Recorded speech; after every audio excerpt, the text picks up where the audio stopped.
Translation and Interpreting. My name is Chen Hui-kan. I'm from the English faculty, University for Language Studies, Da Nang University. And now let's discover the course further with me. This module is divided into two parts. The first part is the revision for translation. So what is the purpose of the course for translation? It's designed to reintroduce learners to fundamental translation methods and techniques. It's also aimed to assist learners in further practicing translation of various kinds of texts, but mainly focusing on journalism, legal affairs, and administrative affairs. So this module is like an opportunity for you, the learners, to take a look back at what you have studied in the previous courses of translation. So my first question for you, what are the major methods of translation? Do you still remember? Yes. The first one is called semantic approach, or literal or faithful. And this method of translation is oriented towards the author or the source language. The second one is called a communicative approach, or free or idiomatic. And this method of translation is oriented towards the readers or the target language. And the third one is called the overlapping band of methods, or in other words, the combinations of the two methods mentioned above. So, in your opinion, what is the best method of translation? Well, it depends, yes. But depends on what? Well, it depends on what kind of text you are translating. But usually, and most of the time, the communicative method or the combination of communicative and semantic is preferred by professional translators. So when you translate a text, you have to apply the different techniques. And when you translate from English into Vietnamese, you apply different techniques as compared to when you translate from Vietnamese into English. So first, what are the techniques for English to Vietnamese translation? Well, the first step, you have to read the text very, very thoroughly. And then you have to find out the Vietnamese equivalents to those difficult or challenging words or phrases in the text. And next, you do side translation and sentence by sentence. And then you write the final draft. And the very last step is to revise the translated text so that you have the most beautiful and the most satisfactory product of translation. So how about Vietnamese into English translation? So what are the techniques for this kind of translation? So are they the same or different? As you can see here, the procedures for translating a text from Vietnamese into English, they are quite the same to those of English into Vietnamese translation. So first, you have to analyze the Vietnamese sentence structures. And then you have to find out the English equivalents to those Vietnamese phrases, the challenging ones. For example, you have to find out the equivalents to the verb phrases, noun phrases, prepositional phrases, and so on. And the next step is to translate sentence by sentence. And then you write down the final translation. And the very final step is to revise the translated text so that you can produce the most beautiful product of translation.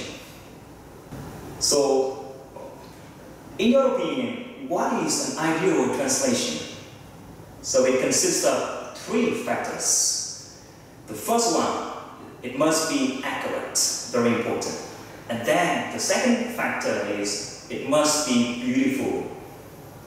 And then the last factor is communicating. Your product translation must be communicating. And now here are some examples of how we translate phrases. First, with noun phrases. Now let's take a look at the noun phrase. Here first from Vietnamese into English. So when you translate a phrase, whether it's a noun phrase, a verb phrase, or a prepositional phrase, you have to start from the head word or the word with the most meaning. So here in this example, the head noun is chính sách in the source language or in Vietnamese. And then when you translate this phrase, you have to start from the head noun. So you have the word policy is equivalent for chính sách.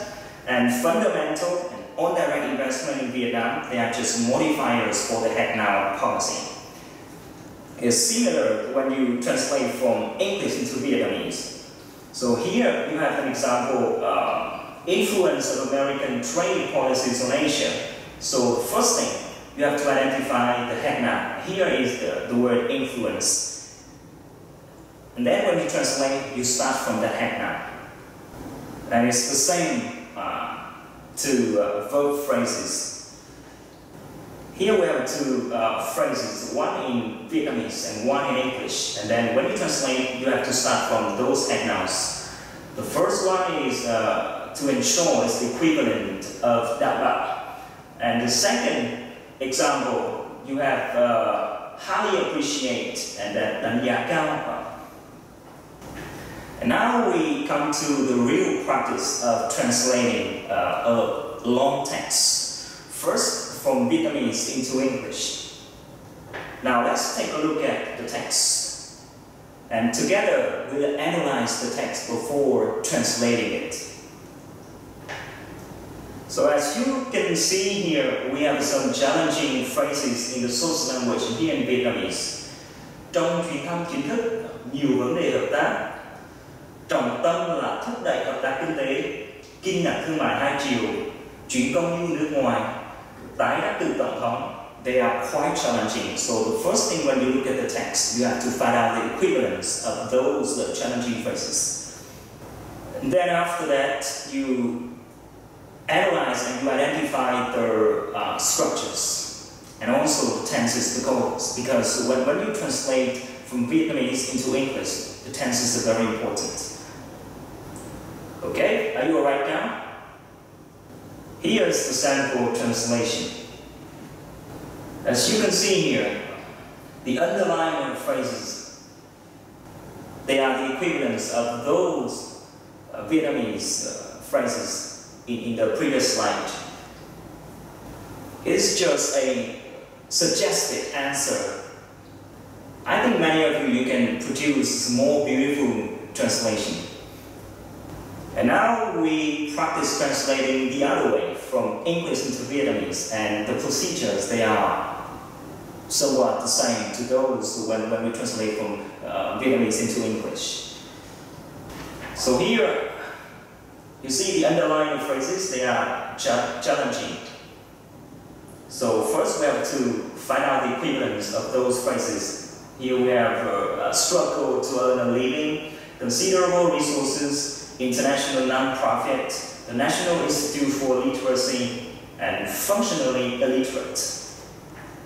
I guess you have your translation product right now, right?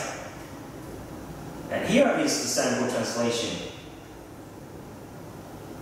So that is the end of the first part of the course, revision on translation and interpreting. Goodbye for now, and see you in the next part.